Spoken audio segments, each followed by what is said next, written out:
Support for Starting Small comes from Human Scale, the leading designer and manufacturer of high-performance ergonomic products that help create a healthier work life. All of the products from chairs to standing desk and more are comfortable, easy to use, and sustainable, and great for either the office or the work-from-home environment. With an increase in shifting workplaces, comfort can be especially hard to find. As I run the podcast, I'm in front of my desk for hours a day, from scheduling, researching, interviewing, and more. Human Scale allows me to remain productive without the consequence of body stress to follow. Make sure to check out Human Scale at humanscale.com and use code StartingSmall at checkout to save 20% off your purchase. That's code StartingSmall at humanscale.com, and enjoy the episode. Hello, and thank you for tuning in to Starting Small, a podcast about brand development, entrepreneurship, and innovation in the modern world. In this episode, I'm joined by Kevin McCray, founder of Kevin's Natural Foods. Clean, ready-to-eat entrees, sauces, and seasonings. Kevin battled a severe autoimmune disorder for years. He turned paleo when conventional medicine wasn't working, and that lifestyle change was both the cure and the motivation needed to start Kevin's Natural Foods. Being in over 6,000 retail locations nationwide, along with selling D2C, Kevin's Natural Foods is forecasted to do $100 million in sales this year. Hello, and thank you for tuning in to Starting Small. Today, I'm joined by Kevin McCray of Kevin's Natural Foods. Kevin, thank you so much for joining me today. Hey, Cameron, thanks for having me on. Of course. So I want to start out with your upbringing. So where did you grow up and what was your childhood like? So I grew up in California in a small town called Orangevale, which is outside of Sacramento. And my upbringing was I'm very fond of my upbringing. I loved it. It was great.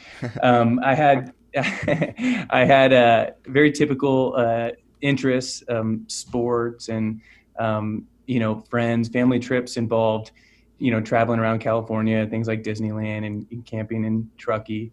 Looking back on it, my folks were great at giving me structure and responsibility. I had a long list of chores that I had to complete every week, and I was expected to get good grades and be home for family dinner. Some of my best memories. Yeah. And I think, one of the most unique aspects of my upbringing is my dad is an entrepreneur. So he had a small business, commercial refrigeration business.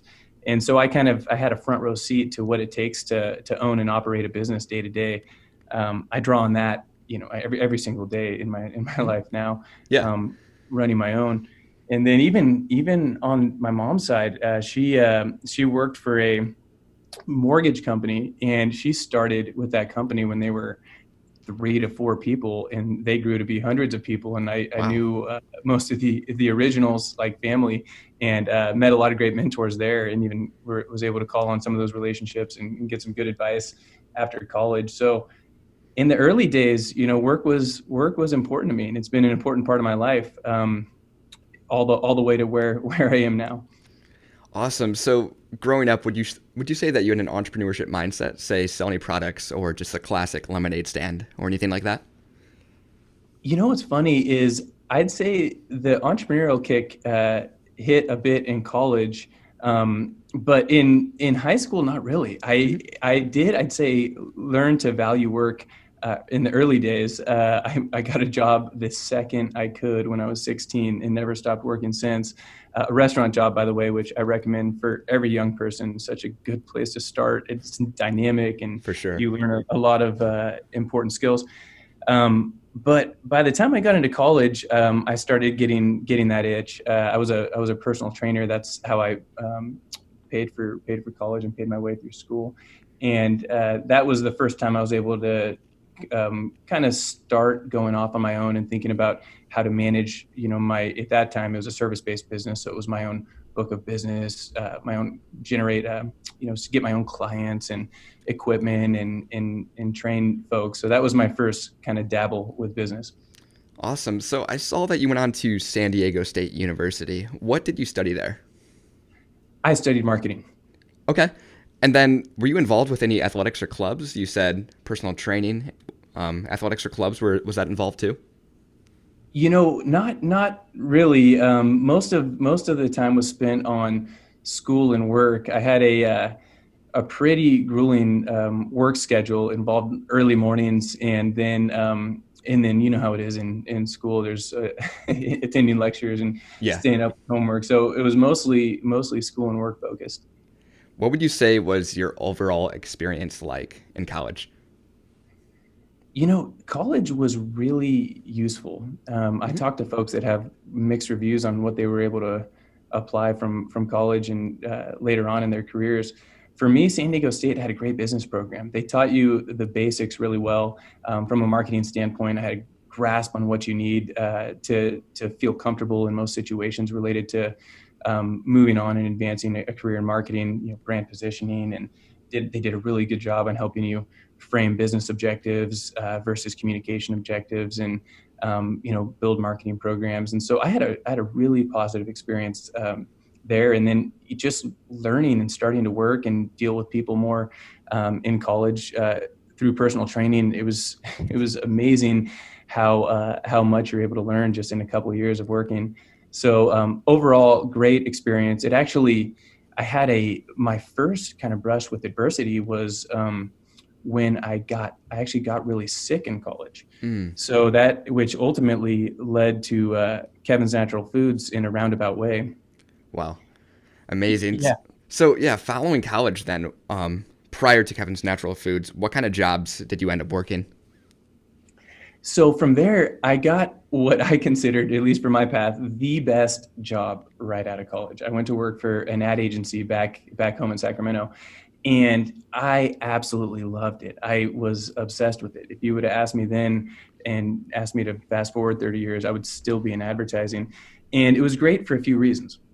It was great for someone who's young and getting into a business environment because you get to peek into a lot of different companies. So you're Yeah. working on advertising, offering services to multiple companies, and so you get to see different industries. And in the advertising world, there's just a sense of I don't know, advancement and personal growth. I Hmm. just think it was a very competitive in a good way type of place, that agency that I worked at. Tons of great mentors, people that I still call on today, and also just a lot of fun. It was really easy to have a good time, and you're always talking about marketing strategy and messaging strategy, aspects of business that tend to be really interesting and high level, as opposed to always being in the weeds all the time like you are when you typically start in your career right out of college. So Yeah. that was a fantastic experience. And like a lot of other people, each experience just kind of rolled into the next one at the right time. So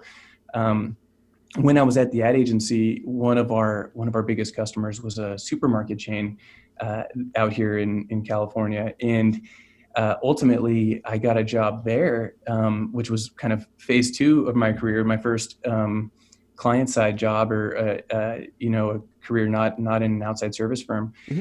and it was another great experience. I went from managing 4 people to managing 40, and I had a larger budget to deal with. And for the first time ever, I was dealing with a large organization with a lot of layers. And Mm.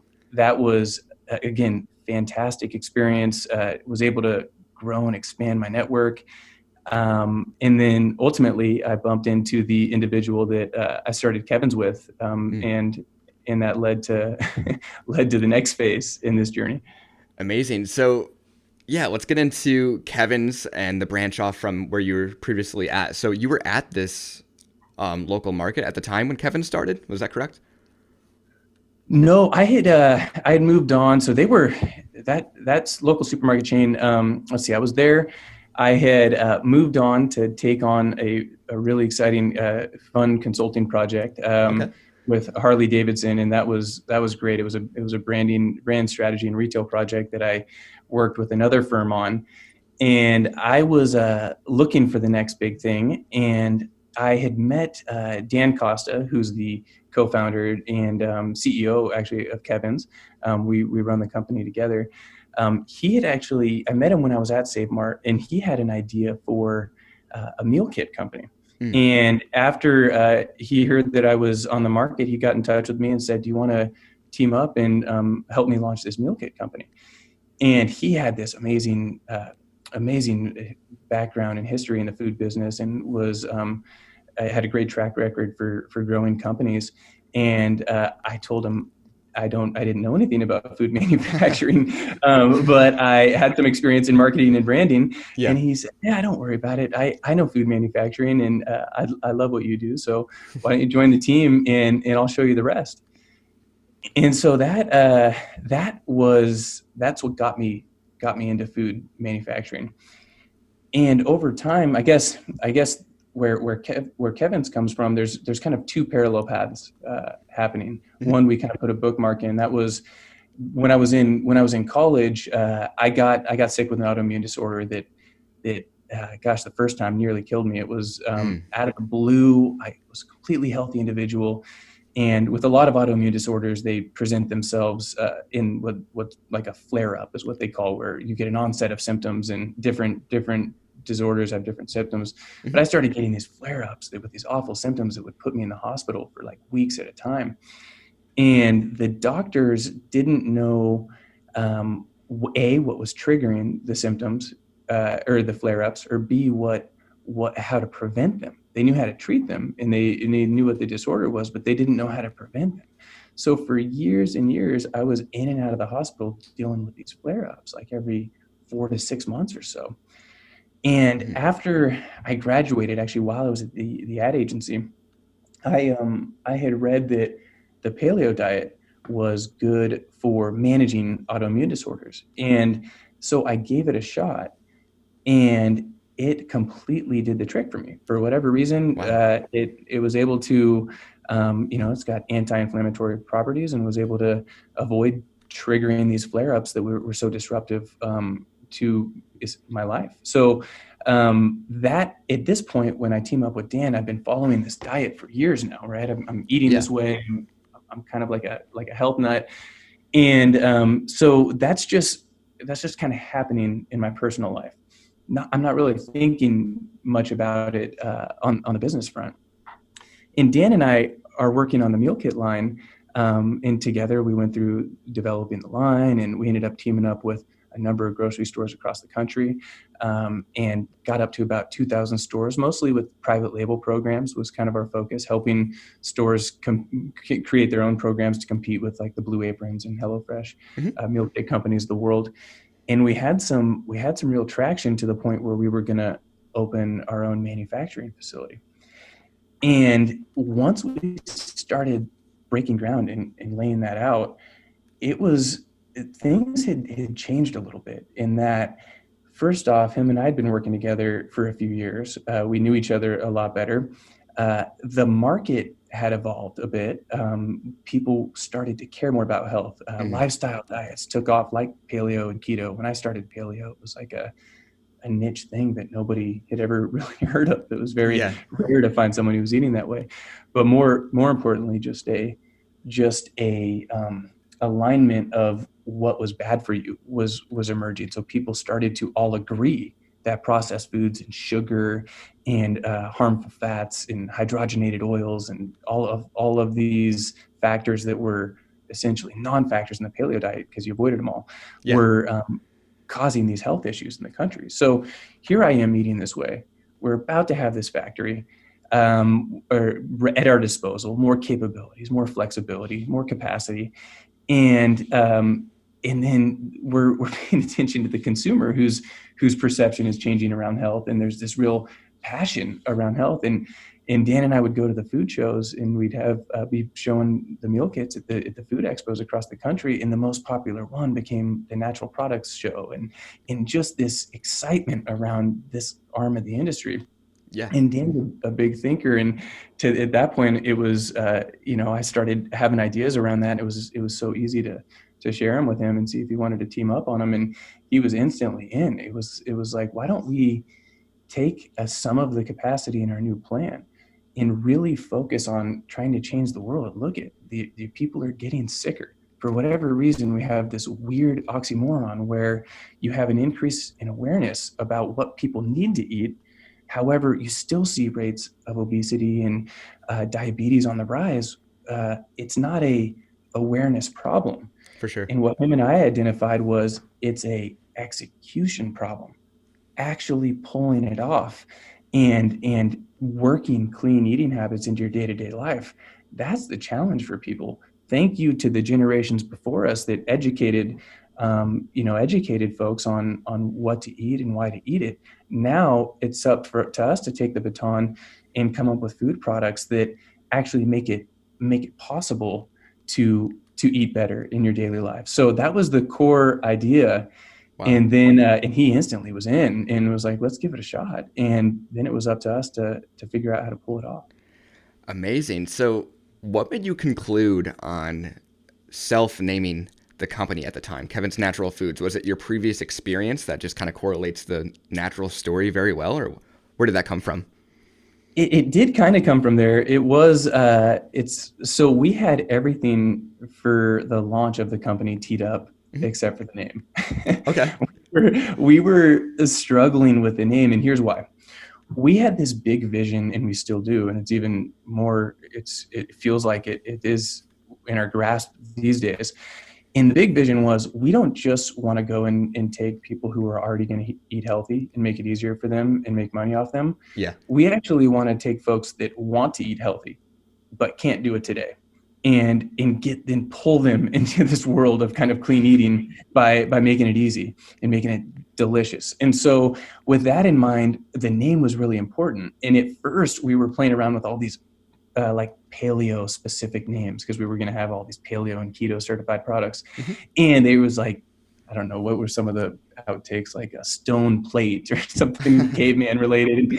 And we have focus groups. This will come up a bit in our story. We live and die by focus groups. We have them frequently, and we love bringing prospective customers in and having them cook the products and give us feedback on anything and everything. And we were in focus groups and we were testing the names out, and they were all tanking. And at one point in the focus group, they asked, why did you guys even get into this? And my story that I told you had come up, and they're like, well, and it was funny. It was like the customers were picking the name for us. They were like, if you think about it, you have these other brands that are named after people's first names. You have like Dave's Killer Bread and, whatever, you see it all the time nowadays. And back in the day, it used to be folks' last name, like Campbell's and Kellogg's. And so why don't you just call it Kevin's? And they gave us the idea, and we gave it a shot, and it turned out to work out great. Amazing. So you launched officially in 2019. What were your first products offered at launch? So at launch, we started with the very first product ever was Lemongrass Chicken. And we sold it at a division of our local Costco store, so of the Bay Area Costco region. They gave us a shot. We had known them from when we were launching the meal kits, and they said, wow, this is an interesting product. We're going to give you a shot. And the item, we actually had a number of items at the time that we were going to be bringing to market, and they chose Lemongrass Chicken. And it was it's still one of our core items. And the category in general, these chicken entrees have become just by far our best-selling items. And what we ended up doing was, we wanted to make sure, if you look at the brand and how it's been structured, we really identified 3 core attributes that we have to deliver on. And we looked at the marketplace and said, there's a lot of brands delivering on 2 of the 3. And if we could deliver on all 3, then we could truly help people. And that was, it had to be convenient. That's kind of cost of entry, but it had to be healthy, like a ridiculous health standards. On top of that, and here's the X factor, the flavor has to hit. Yeah. It has to be better than an unhealthy product. If it tastes better than an unhealthy product and is convenient, you will help people. So with that in mind, we needed the chicken to be amazing, and it had to taste amazing. So we came up with this idea of using the Sous-Vide cooking technique. Have you ever heard of Sous-Vide cooking? I haven't, no. It's Sous-Vide stands for under vacuum in French. It was invented by the French. Okay. And what you do is you vacuum pack the product, in this case it's chicken, while it's still raw, and you cook it in a water bath at a very, very precise temperature. And it's usually a low temperature for a long period of time. And what happens is, it's absolutely impossible to overcook the meat. The chicken is like perfectly cooked, and it's been cooking in its own juices, so it's incredibly moist and tender. So we ended up investing in sous vide equipment for the production facility, And we cook the chicken low and slow, so it's just the perfect consistency and perfect texture and moisture level. And so that was a huge game changer for us. Embracing sous vide cooking allowed us to make sure that you're pre-preparing the food, you're getting the shelf life you need to do. It's cooked, so it's convenient. You could just heat it, but you're actually improving the quality of the meat when you cook it, as opposed to most other prepared foods where you're kind of, yeah, you're pre-cooking it, but it's going to be a little drier when you reheat it, or it's not going to Yeah. taste perfect. So in the lemongrass chicken meal, you had the sous vide chicken. So you have this ultra tender chicken, and then the sauce. And the sauce is the X factor from a flavor standpoint. We took all these traditional sauce recipes and we made them clean, but without taking away the flavor, which sounds easy to say in a sentence, but is definitely one of the hardest things to pull off in a development kitchen. Yeah. So you take something like lemongrass sauce, we made it with coconut milk. There's no dairy in it, and we couldn't use any cane sugar, and we couldn't use any cornstarch. So we had to sub out for ingredients that would be paleo friendly and keto friendly, and we would use things like monk fruit and combine it with coconut sugar and unrefined sugars like that. And we would use tapioca starch instead of cornstarch. And we basically had to redesign these sauces so I could serve it to you, and you would not be able to tell the difference from a version that was made with all these traditional ingredients and wouldn't be nearly as healthy. Yeah. And put those two things together, the sous vide chicken and the in our paleo keto certified sauce, and you have lemongrass chicken that you created or that you cooked up in 5 minutes that tastes like you just ordered it at a gourmet restaurant. Wow. And we didn't know what the members were going to think about it. But after about 2 weeks of sales, Costco said, could you pull up all of the POs that we have and give me some more of this chicken? Wow. So that was the first indicator that we were off to the races, and it was resonating and hitting home. That's amazing. So I'm really curious on the prototyping process of this first product. So how did you end up measuring both the taste and the effectiveness at the same time to have that harmony? So what we would do is Dan is the flavor guy. I'm the health guy. That was the combo. He has been making products taste good for decades, and that's what he brought to the table. For me, I got to set the health, the nutrition standards, and I was the litmus test. Then together, we would work with our chef. We had a corporate chef as well, still do. He's actually been working with Dan since like 85, just long-term relationship. Yeah. Great guy. And we would work on these recipes, and we would start with a conventional recipe, and they would come to me and say, all right, what could we sub for this? What could we sub for that? And we would work out what ingredients they could use. We'd come up with a prototype on paper. We'd run the nutritionals, make sure it met the standards, tweak. And then we would start cooking it, and we would just taste over and over and over again until the sauce was perfect. And same thing on the sous vide side. I mean, there's a starting point, but there's different time and cooking temps you could use, different marinades you could use, and it was just all a matter of tinkering with it until you were completely happy with it. Then we would get the consumer involved, back to the focus group. Here's a prototype we're happy with. Let's actually bring 3 prototypes, one that has, a longer cooking time on the chicken. Maybe they like it a little firmer. One that has, a touch more herb in the lemongrass or a touch more heat. Mm-hmm. And we would serve them all. They would cook them, and then we would talk about them. And we would just keep doing that round and round until we were perfectly happy with the outcome. Got it. So once you first launched this product, what did your marketing look like at this time? The product had to work without marketing. That was how we started it. The product had to go on the shelf and move without any external marketing if it was ever going to take off as fast as we wanted it to. Yeah. So the majority of the marketing muscle went into making sure that it got noticed on the shelf. So if you look at our package, it's dark white and then a really big hero shot of the food. It took a long time to figure out what we were going to do there. And what we ended up what we ended up starting with is, like anybody from a common sense standpoint, is our package needs to be loud, right? Because people are going to be zipping around the perimeter of the store. They got to notice it, and it's got to jump off the shelves. So we would take prototype packaging that we would design and go and mock it up and put it up in the set at the store and take pictures and evaluate. And the louder we made that package, the more it blended in, because the supermarket is so loud. Yeah. And there's so many different products vying for your attention.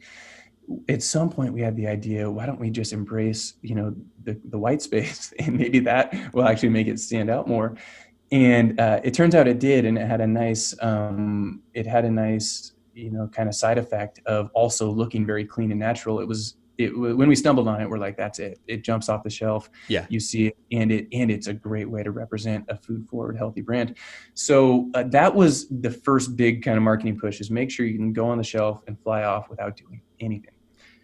Then over time, it became, we need to stoke the fire however we can while we grow enough sales and distribution to really put some marketing behind this stuff. So then it became a matter of reaching out to people we saw posting about our product, and working with influencers and sending them samples. And then we got our e-com a site up. We got our website up and added e-com functionality, and we're able to start selling direct to people. So then we had the ability to start doing some paid advertising, more public relations work, because we had no matter where you lived, we can get you the product. And that was big for us, because it also allowed us to convert people to a sale. So if we were going to advertise, now we can cover some of the advertising costs, because we didn't have to hope that you'd remember our brand and pick it up the next time you're in the supermarket. We could actually just market directly to you, and then convert you to drive sales on our site. And then the more you have experience with our product, the more likely you are to buy it in our retail partners as well. Amazing. So I saw that you acquired 6,000 retail locations in just 12 months. I was wondering, how did you lock in such a mass amount of locations being such a young company? Because I understand that store buyers, you have to kind of differentiate your company, especially in the food industry, and that can be tough to get a spot. So how did you acquire these spots? So what we would do, we had a couple of things going in our favor. One is we had capacity to make the goods, to fill the orders. So when you go and you're presenting to a supermarket, you're able to say, we have our own production facility. It has all the right certifications, and we have the ability to grow and service your account.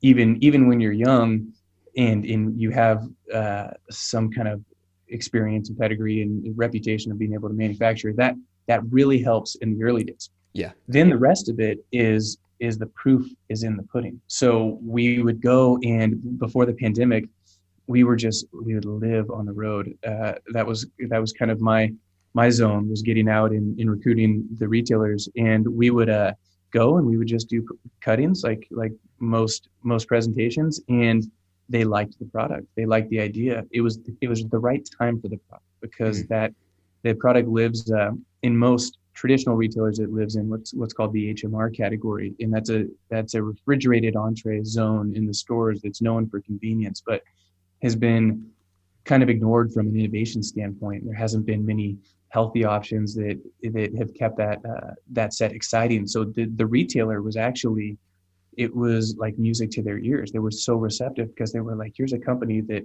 took the time to come up with something that's really solving a lot of problems for my customers. They're trying to eat better, and they don't have a lot of time, and they want it to taste good.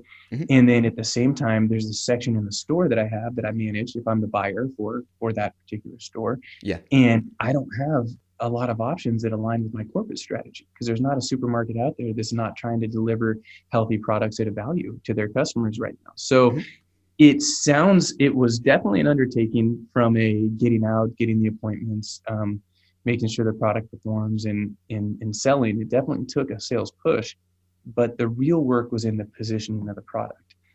One more comment on this is, we really took the retailer to heart when we were developing the line. So, and that's something I encourage anybody that wants to distribute through wholesale and sell at retail. There are make or break attributes that will make it either easy or hard for them to say yes to you. So we had to have the case pack right, and we had to have the right amount of shelf life. We had to have a cost structure that gave them enough margin without scaring away their customers. So we really put a lot of work into thinking about what the retailer needs out of this program to be able to say yes without hesitation. Amazing. So you mentioned the e-commerce launch. I was wondering, logistically, how is your product shipped to customers direct to consumer? Because it's refrigerated, they come in a cardboard box with insulation and ice packs. So you're essentially turning a cardboard box into a little refrigerator and sending it to people's homes. So the key there for us was having bi-coastal distribution. So we have a fulfillment center on the East Coast that ships your products if you live on the eastern half of the United States, and one on the West Coast that ships them if you live on the western half. Okay, got it. So looking at Kevin's Natural Foods today, what would you say separates your brand from competitors? By far, it's the ability to align these three core attributes. You're just hard pressed to find brands or any type of solutions out there, even if it's just a recipe that you're trying to make. It's so hard to find a brand that delivers on convenience, health, and flavor. That for us has been and that is our ultimate litmus test. And we're just finding more and more ways to do it. How could we continue to deliver on all three of those attributes with, expanding our line? We recently launched side dishes. We started with the protein entrees, and we ended up talking to our customers and just paying attention. And folks on Instagram, for example, would always take our chicken entrees and serve them over rice cauliflower. And come to find out, there's no refrigerated heat and eat rice cauliflower offerings out there. So we created one, and that snowballed into cauli mac and cheese and mashed sweet potatoes and all sorts of grain-free and plant-based sides. But point being is, we just run it through that same lens, hit on all three of those attributes over and over again, and continue to focus on a meaningful mission. So we're never going to give up on just talking to the consumer and trying to learn, what is their barriers? Are there other barriers we're not thinking of now that we need to cover? We're going to be launching like a cookbook and even a pan. We'd have people bring pans to their focus group, and they would spend all this money on these fancy pans that were thin and the heat didn't disperse right, and they would burn the food and there was harmful chemicals in them. So we're making Kevin's Clean Pan because that's what our customers said they wanted. Awesome. They gave us the permission to make it. Yeah. So I like to conclude each episode with this. If you could share one piece of advice with an aspiring entrepreneur, what would that be? Maybe something you've learned or regret? Just anything. By far, for me, there's been this combo that has worked out, and that is, whatever I'm into, I become relatively obsessed with it. If it was advertising, that was my thing. Health and nutrition, that was it. Food manufacturing, that's it. You have to really plunge into whatever it is that you're taking on. And what that does is it becomes infectious, and people want to then help you, which is really the core of the advice, is that there are people that I have met that I would have no shot of progressing in my career or entrepreneurship or whatever it is without the help of these different people I've met throughout my life. I mean, I learned so much from everybody that I've worked with, and keeping an eye out for that, and just making sure that when those opportunities to learn from other people present themselves, that you're all ears and you're listening and you're ready to take the advice. For sure. Well, Kevin, thank you so much for joining me. And to the listeners out there, make sure to check out Kevin's Natural Foods at kevinsnaturalfoods.com. Thanks. Appreciate it. Hey, thank you for listening to this episode of Starting Small. If you would, leave a review on whatever platform you're listening on. Also, follow Starting Small Pod on social platforms to keep up to date on future guests.